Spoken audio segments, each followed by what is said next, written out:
ꯃꯌꯥꯝꯕꯨ ꯑꯍꯥꯟꯕꯃꯛꯇꯗ ꯖꯦꯁꯤ ꯅꯤꯡꯊꯧꯖꯥꯅ ꯏꯀꯥꯏ ꯈꯨꯝꯅ ꯕꯣꯠꯆꯔꯤ꯫ ꯉꯁꯤꯁꯨ ꯃꯍꯧꯁꯥꯒꯨꯝ ꯃꯌꯥꯝꯒꯤ ꯑꯋꯥ ꯄꯣꯊꯥꯕꯗ ꯉꯥꯏꯍꯥꯛꯇ ꯑꯣꯏꯔꯕꯁꯨ ꯃꯇꯦꯡ ꯄꯥꯡꯖꯕ ꯑꯣꯏꯅ ꯔꯥꯖꯀꯨꯃꯥꯔꯤ ꯄꯗꯃꯅꯤ ꯍꯥꯏꯕ ꯋꯥꯔꯤꯗꯨꯒꯤ ꯑꯍꯨꯝꯁꯨꯕ ꯑꯃꯗꯤ ꯑꯔꯣꯏꯕ ꯁꯔꯨꯛ ꯄꯨꯗꯨꯅ ꯂꯥꯛꯆꯔꯤ꯫ ꯋꯥꯔꯤꯁꯤ ꯃꯌꯥꯝ ꯄꯨꯟꯅ ꯑꯃꯨꯛ ꯇꯥꯃꯤꯟꯅꯔꯁꯤ꯫ ꯃꯖꯥꯏꯕꯦꯝꯃ ꯑꯇꯣꯝꯕꯤ ꯑꯗꯨꯅ ꯃꯄꯥ ꯒꯨꯔꯨꯅ ꯍꯥꯏꯔꯤꯕꯗꯨꯃꯛ ꯇꯧꯖꯔꯦ꯫ ꯃꯇꯝ ꯑꯗꯨꯗ ꯄꯥꯈꯪꯕꯅ ꯎꯔꯗꯨꯅ ꯍꯨꯏ ꯂꯥꯕ ꯑꯃꯒꯤ ꯃꯨꯔꯇꯤ ꯄꯨꯔꯗꯨꯅ ꯏꯕꯦꯝꯃꯅ ꯊꯥꯖꯔꯤꯕ ꯆꯥꯛ ꯏꯟꯁꯥꯡꯁꯤꯡ ꯑꯗꯨ ꯆꯥꯔꯦ꯫ ꯏꯕꯦꯝ ꯑꯗꯨ ꯃꯄꯨꯛꯅꯤꯡ ꯅꯨꯡꯁꯤꯅ ꯀꯞꯂꯛꯂꯤ꯫ ꯑꯣꯟꯊꯣꯛꯄꯅꯤ, ꯑꯩꯒꯤ ꯂꯩꯕꯥꯛ ꯑꯁꯤ ꯇꯥꯏꯕꯪꯒꯤ ꯃꯨꯔꯇꯤ ꯄꯨꯔꯤꯕꯤ ꯑꯩꯕꯨ ꯍꯨꯏ ꯑꯁꯤꯒ ꯏꯄꯨꯔꯣꯏꯕ ꯑꯣꯏꯅ ꯂꯩꯃꯤꯟꯅꯧ ꯍꯥꯏꯅ ꯇꯝꯕꯤꯈ꯭ꯔꯦ ꯍꯥꯏꯗꯨꯅ ꯃꯄꯨꯛꯅꯤꯡ ꯅꯨꯡꯁꯤꯅ ꯇꯥꯎꯕ ꯍꯨꯏ ꯑꯗꯨꯕꯨ ꯌꯦꯡꯖꯔꯒ ꯑꯁꯨꯝꯅ ꯍꯥꯏꯔꯛꯈꯤ꯫ ꯍꯦ ꯇꯥꯎꯕ ꯍꯨꯏꯒꯤ ꯁꯛꯂꯣꯟ ꯑꯣꯏꯅ ꯂꯥꯛꯄꯤꯔꯤꯕ ꯏꯕꯨꯡꯉꯣ, ꯅꯅꯥꯏ ꯅꯨꯄꯤꯗꯤ ꯇꯥꯏꯕꯪ ꯃꯤꯒꯤ ꯃꯨꯔꯇꯤ ꯄꯨꯕꯤꯅꯤ꯫ ꯑꯗꯨꯕꯨ ꯂꯥꯏꯅ ꯇꯝꯈꯤꯕꯅ ꯏꯕꯨꯡꯉꯣ ꯅꯍꯥꯛꯀꯤ ꯅꯅꯥꯏ ꯅꯨꯄꯤ ꯑꯣꯏꯌꯨ ꯇꯝꯕꯤꯔꯝꯂ ꯃꯥꯜꯂꯦ꯫ ꯅꯅꯥꯏ ꯅꯨꯄꯤꯕꯨ ꯊꯥꯗꯣꯛꯄꯤꯒꯅꯨ ꯍꯥꯏꯗꯨꯅ ꯇꯥꯎꯕ ꯍꯨꯏꯒꯤ ꯉꯛꯁꯝꯗ ꯂꯩ ꯄꯔꯦꯡ ꯑꯗꯨ ꯍꯨꯛꯆꯈꯤ꯫ ꯃꯄꯥ ꯒꯨꯔꯨꯒꯤ ꯃꯐꯝꯗ ꯃꯖꯥꯏꯕꯦꯝꯃꯅ ꯅꯤꯖꯔꯛꯈꯤ꯫ ꯄꯥꯟꯊꯧꯑꯣ ꯑꯄꯣꯛꯄ, ꯅꯅꯥꯏ ꯅꯆꯥ ꯑꯩꯗꯤ ꯇꯥꯎꯕ ꯍꯨꯏꯅ ꯏꯄꯨꯔꯣꯏꯕ ꯑꯣꯏꯔꯕꯅ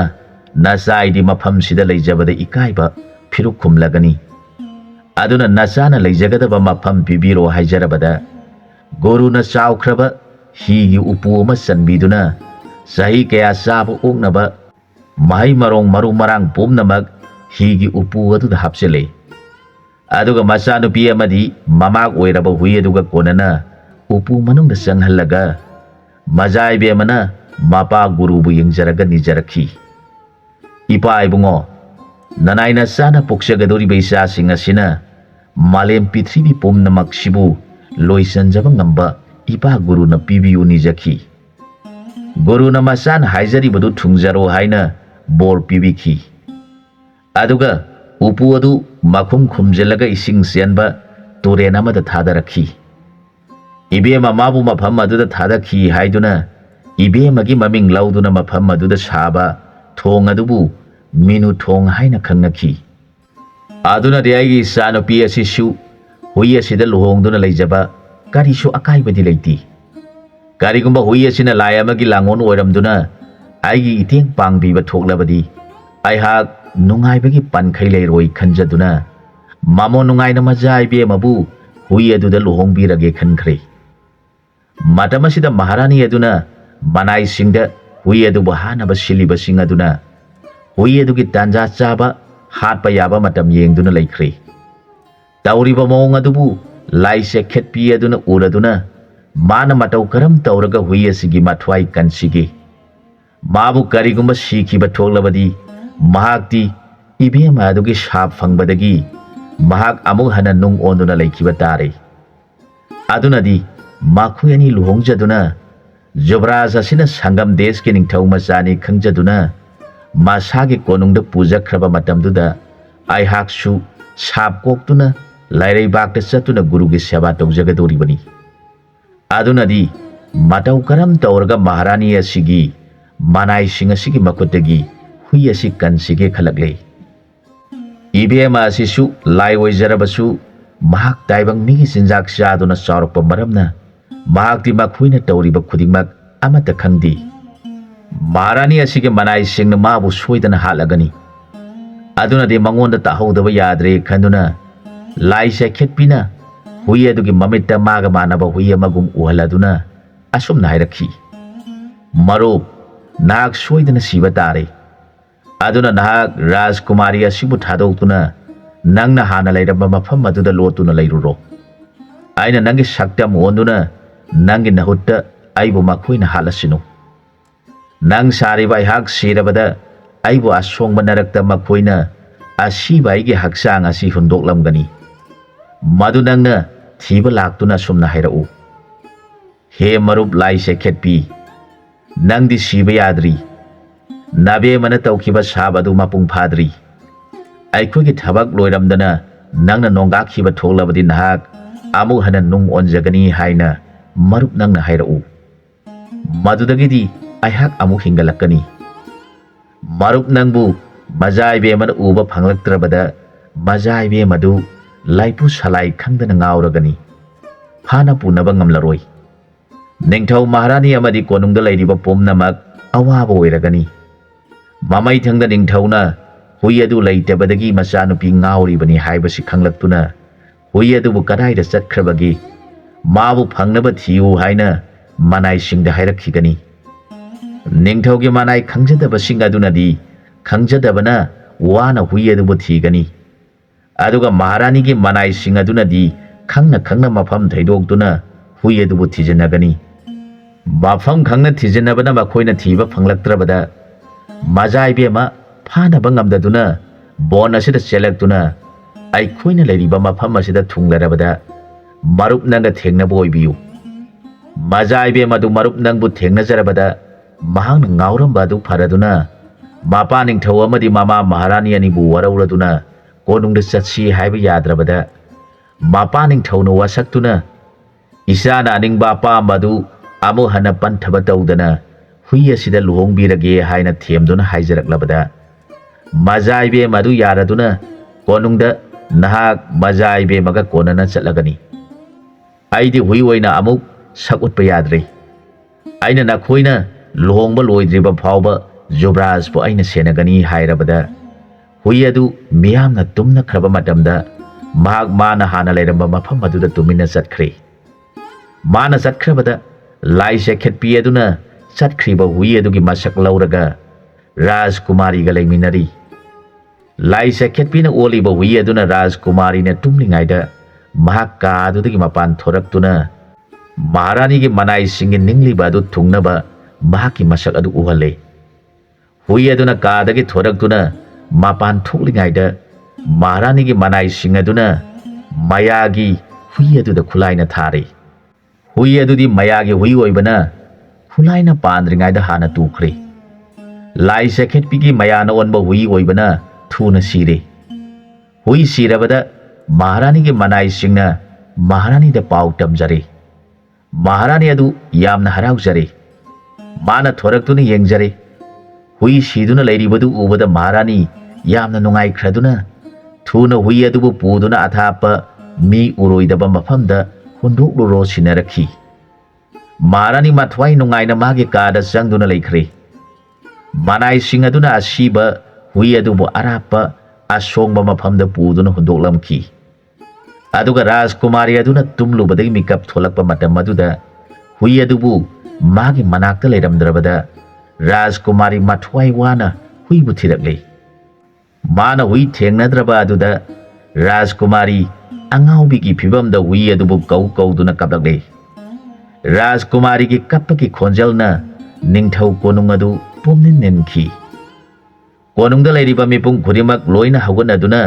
करी तौरबगे खनरकले राजकुमारी न मागी मबुंगो ओइगदबो हुई अदु लेरमद्रे करी मरमगी दमक्ता हुई अदुबो हातुना लोलिबनो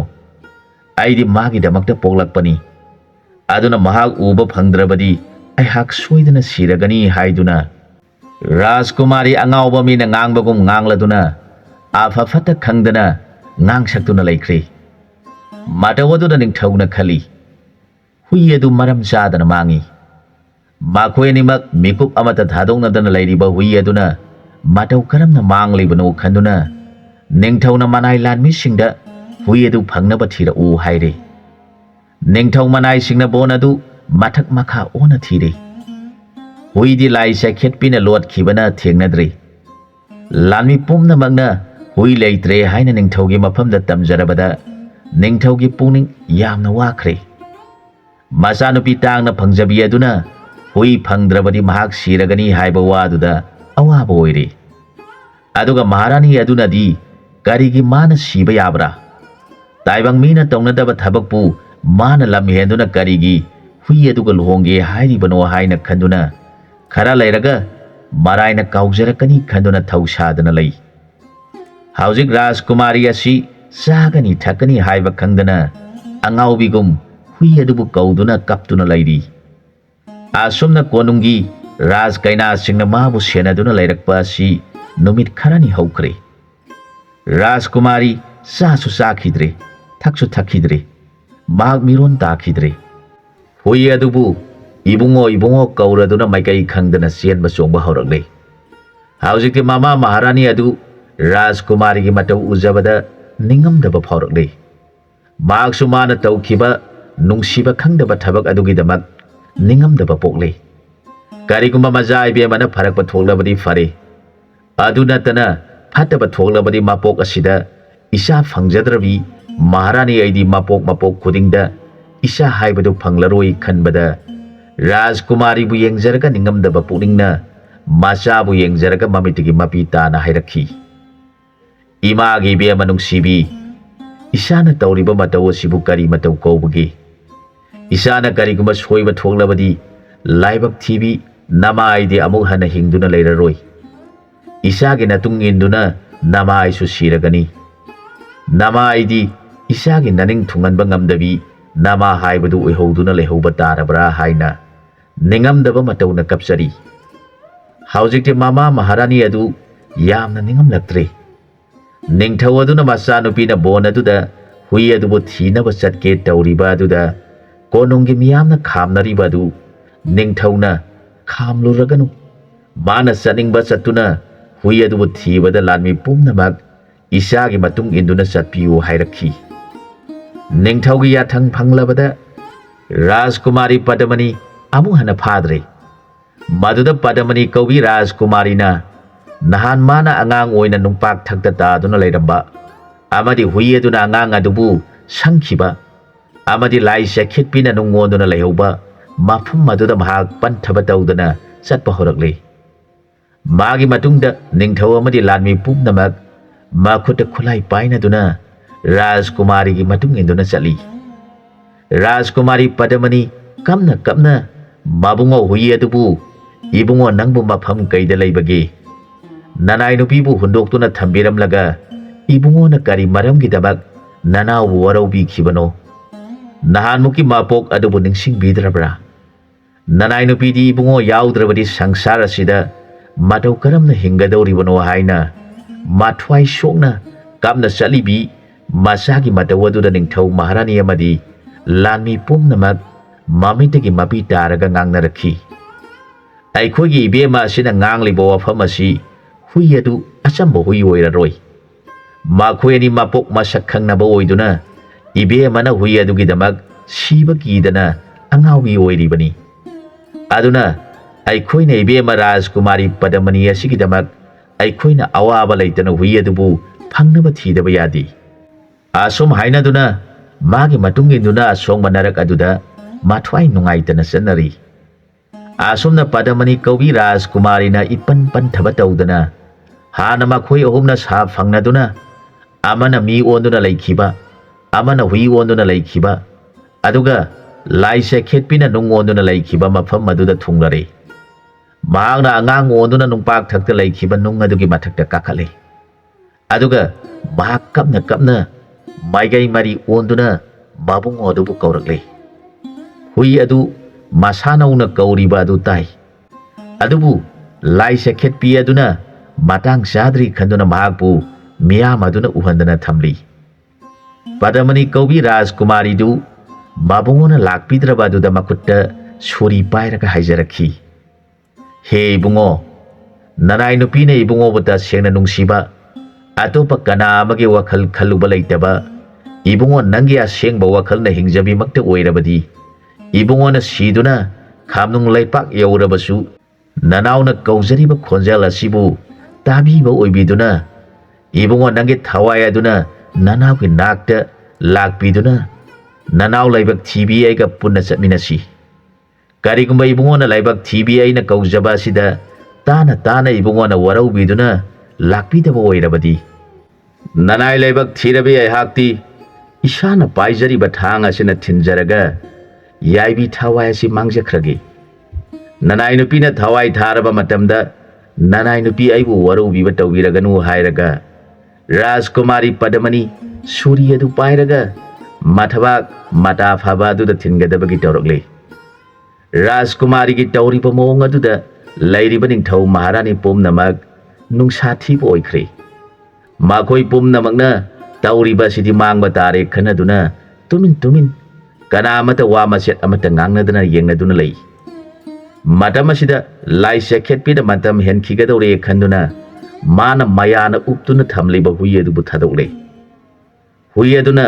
lai ge mayana uptuna thanamba adu hek thadok khibaga huina kanna Rajkumari gi nak yauna ba sensen khibadu lairiba miyam aduna uraga ngakna hui asi kadai dagi matau karamna laglibado angakpagi mawongni haina duna makhui ani na taunariba mawong adu mona yengna duna lei hui aduna thuna yangna sensilaktuna Rajkumari gi makutta pairiba thang adubu hui gi makhong khumang ani na paiduna khamle aduga makhong khumang ani duna Rajkumari gi makukta nanthabiri hui adugi mawong adu uraga ningthau amadi maharani anigi mathamoi singdo puba ngamdana kapsarakhi ningthau aduna kapna majai be mabu yenglaga hairakhi ngasidi ipagi thamoi asi apian ba haibadu oire aduna isage nafamda amuk hana ayetpa oidanaba khudak asida isabu mafam asimaktada hui oiriba ibungo masak udriba sigi mafamda pirabani aduna haujik khudakta isage apama thungnaba luhongbiragani hairaduna manai sing yengladuna bor kaina anigi lei pareng anidang semla u hairabada manai singna bona duda saliba lei singna lei pareng ani semladuna ningthauda katsari ningthau aduna masana angang oina ta aduna leiramba nungpak aduda luhong phan oiduna majai be mana hui adugi ngaksamda bor mala huksakhi hui laba aduna su mangaktagi lei pareng ama lokthok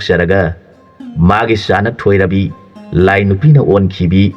padamani kaubi ibe Rajkumari gi mafamda lei pareng huksakhi makhoi anigi mataw aduda tilliba pumnamak nungai mankhraduna bon aduda paliba hai hektuna mabungo mabema anigi mafamda katsakhi asumna mayam aduna nungai naringai matam aduda hui adu khangaudana mi olaktuna sangam desh ki Jubraj Ghori kauba haibadu oikhre miyam aduna sangam desh ki majai bungo Jubraj Ghori na matam sang mangkhibada mapa ningthau samarana macha Jubraj mafam khangdana mangkhiba aduda mathwai nungaitana leiri haibadu khangbana kari mawongno hui asidi sangam desh ki majai bungo Jubraj matam sangna thiba khangdana leiribadu ngasidi aikhoigi Rajkumari padamanina lai pareng oina huida hukpadagi hui aduna sangam desh ki Jubraj Ghori kaubudu onkhre haina rakhi maduda padamani gi mapa ningthau aduna manai singna ngangnaribadu kauksilladuna hanglakhi ina isa nakhoi mayamna hainariba asibu isa nupi gi bor asi sangam desh ki majai bungo Jubraj Ghori haibaduni haibasi nakhoi di karamna mabu khangbage hanglaklabada ningthau gi manai sing aduna iningthau ibungo nanai khoi Jubraj asibu munna khangjai mamangai da iningthauna sangam deshta sana lupa khomba chatlu haina nanai khoi lanmi mayam thakhibadu iningthau ningsing bidrabra ai khoi saliba pumna mangna karisu thawoidana desh aduda sangsenduna khungangi sana lupa mayam khungbanaba horakpa matam aduda Jubraj asi mathot karpa pakhang amagi matam oiri khungang adugi praja khara ningthau konungda lan taraktuna sana lupa khongat hore haiba paudu ningthau gi mafamda tablurabada ningthau aduna masani pa Jubraj Ghori kauba sibu aikhoi yam khraba lanmi singa lan thengnana ba tharakhi mag mathanta lakhi mana sagol amada tongladuna aikhoi mayamga akan balan soknare adubu magi masada karigma khulai amada changba ngamkhidi magi haisingba lerung tengi mamangda aikhoi lanmi pumnamak khangba waraduna lan chenba takhi magi masado aikhoi mayamna ubada Jubraj Ghori oina ukhidi bag masak matau phajakhrabi yengbada akiba popi lairembi ama oina ukhi aikhoi lanmi pumnamak magi mamangda khangba ngamdabadagi selaktuna ining thauda pau tamjarabada ining thauna adu oirabadi aikhoi shaw khraba umang asida aikhoi ge konung honglasi umang asidadi ningthau konung leiramloi khanduna aikhoi bu thiraklaroi haibiduna eningthau mirot oina umangda leikhibadu ningsing bidrabra mahaki mathauna sakti angakpani haina manai singna tamlabada ningthaudu Jubraj ki manakta changsilaktuna ꯖꯨꯕꯔꯥꯖꯅ ꯏꯄꯥꯒꯤ ꯂꯩꯕꯥꯛ ꯑꯁꯤꯒꯤ ꯅꯤꯡꯊꯧ ꯑꯣꯏꯕꯤꯔꯣ ꯍꯥꯏꯔꯕꯗ ꯖꯨꯕꯔꯥꯖ ꯘꯣꯔꯤꯅ ꯃꯍꯥꯔꯥꯖ ꯅꯅꯥꯏꯍꯥꯛ ꯆꯍꯤ ꯀꯨꯏꯔꯦ ꯏꯔꯩꯕꯥꯛ ꯎꯖꯕ ꯐꯪꯗ꯭ꯔꯤꯕ ꯑꯗꯨꯅ ꯔꯥꯖꯀꯨꯃꯥꯔꯤ ꯑꯁꯤ ꯄꯨꯖꯔꯒ ꯏꯄꯥ ꯅꯤꯡꯊꯧ ꯏꯃꯥ ꯃꯍꯥꯔꯥꯅꯤ ꯈꯨꯔꯨꯝꯖꯔꯨꯈꯤꯒꯦ ꯃꯗꯨꯒꯤ ꯇꯨꯡꯗ ꯏꯅꯤꯡꯊꯧꯅ ꯄꯥꯝꯕꯤꯔꯤꯕ ꯑꯗꯨ ꯈꯟꯅꯁꯤ ꯍꯥꯏꯔꯕꯗ ꯅꯤꯡꯊꯧꯅ ꯍꯔꯥꯎꯔꯗꯨꯅ ꯃꯆꯥꯅꯨꯄꯤꯕꯨ ꯁꯪꯒꯝ ꯗꯦꯁꯇ ꯊꯤꯟꯕ ꯇꯥꯈꯤ ꯃꯤꯌꯥꯝ ꯄꯨꯝꯅꯃꯛ ꯍꯔꯥꯎꯅ ꯃꯈꯣꯏ ꯄꯨꯝꯅꯃꯛ ꯔꯥꯖꯀꯨꯃꯥꯔꯤ ꯅꯤꯄꯥ ꯃꯌꯨꯝꯗ ꯊꯤꯟꯕ ꯆꯠꯀꯅꯤ ꯍꯥꯏꯅꯗꯨꯅ ꯂꯥꯡꯅꯩ ꯃꯇꯝ ꯑꯗꯨꯗ ꯃꯍꯥꯔꯥꯅꯤ ꯁꯨꯗꯦꯕꯤ ꯀꯧꯕꯤꯗꯨꯅ ꯕꯣꯔ ꯀꯩꯅꯥ ꯑꯅꯤꯒꯤ ꯃꯅꯥꯛꯇ ꯆꯪꯁꯤꯜꯂꯛꯇꯨꯅ ꯍꯥꯏꯖꯔꯛꯈꯤ ꯖꯨꯕꯔꯥꯖ ꯇꯥꯏꯕꯪ ꯄꯥꯟꯕ ꯍꯥꯏꯕꯁꯤ ꯄꯪꯅ ꯄꯥꯜꯂꯤ ꯍꯥꯏꯕꯒꯤ ꯇꯥꯏꯕꯪꯄꯥꯟ ꯍꯥꯏꯔꯤꯕꯅꯤ ꯑꯗꯨꯅ ꯏꯆꯥꯒꯤ ꯕꯣꯔ ꯑꯗꯨ ꯍꯨꯏꯅ ꯑꯣꯏꯔꯒꯅꯤ ꯈꯜꯂꯨꯕꯗꯒꯤ ꯏꯆꯥꯒꯤ ꯐꯅꯕꯅꯤ ꯈꯟꯗꯨꯅ ꯖꯨꯕꯔꯥꯖꯀꯤ ꯅꯐꯝꯗ ꯅꯃꯥ ꯑꯩꯅ ꯃꯥꯡꯅꯕ ꯇꯧꯈꯤꯕ ꯄꯨꯝꯅꯃꯛ ꯉꯥꯛꯄꯤꯌꯨ ꯍꯥꯏꯖꯔꯕꯗ ꯂꯥꯟꯃꯤ ꯈꯔꯁꯨ ꯃꯈꯣꯏ ꯃꯌꯥꯝ ꯉꯥꯛꯄꯤꯌꯨ ꯍꯥꯏꯖꯔꯛꯈꯤ ꯖꯨꯕꯔꯥꯖꯅ ꯃꯥꯒꯤ ꯃꯄꯣꯛ ꯃꯁꯛ ꯈꯪꯕ ꯑꯣꯏꯕꯅ ꯄꯨꯝꯅꯃꯛꯄꯨ ꯉꯥꯛꯄꯤꯈꯤ ꯑꯗꯨꯒ ꯂꯥꯏ ꯆꯩꯈꯦꯠꯄꯤ ꯑꯗꯨꯁꯨ ꯁꯥꯞ ꯀꯣꯛꯆꯗꯨꯅ ꯂꯥꯌꯥꯝꯒꯤ ꯃꯔꯛꯇ ꯇꯤꯟꯖꯈꯤ ꯅꯤꯡꯊꯧ ꯃꯍꯥꯔꯥꯅꯤ ꯑꯅꯤꯅ ꯃꯤꯌꯥꯝꯒ ꯂꯣꯏꯅꯅ ꯃꯆꯥ ꯏꯕꯦꯝꯃ ꯄꯗꯃꯅꯤꯕꯨ ꯕꯣꯔꯒꯤ ꯃꯌꯨꯝꯗ ꯊꯤꯟꯕꯤꯈꯤ ꯁꯪꯒꯝ ꯗꯦꯁꯀꯤ ꯅꯤꯡꯊꯧ ꯃꯍꯥꯔꯥꯅꯤ ꯑꯅꯤꯅ ꯃꯇꯝ ꯀꯨꯏꯅ ꯃꯥꯡꯈꯤꯗꯨꯅ ꯂꯩꯈ꯭ꯔꯕ ꯃꯆꯥ ꯖꯨꯕꯔꯥꯖꯅ ꯃꯃꯧ ꯄꯨꯁꯤꯜꯂꯛꯇꯨꯅ ꯂꯥꯛꯄꯗ ꯅꯨꯡꯉꯥꯏꯕꯅ ꯂꯣꯏꯈꯤ ꯑꯁꯨꯝꯅ ꯄꯗꯃꯅꯤ ꯀꯧꯕꯤ ꯏꯕꯦꯝꯃꯒꯤ ꯋꯥꯔꯤ ꯂꯣꯏꯈꯤ ꯃꯇꯥꯡ ꯑꯁ꯭ꯋꯥꯏꯗ ꯋꯥꯔꯤꯁꯤ ꯂꯣꯏꯁꯤꯟꯖꯔꯦ ꯑꯅꯧꯕ ꯋꯥꯔꯤ ꯑꯃꯗ ꯃꯌꯥꯝꯒ ꯄꯨꯟꯅ ꯑꯃꯨꯛ ꯊꯦꯡꯅꯃꯤꯟꯅꯔꯁꯤ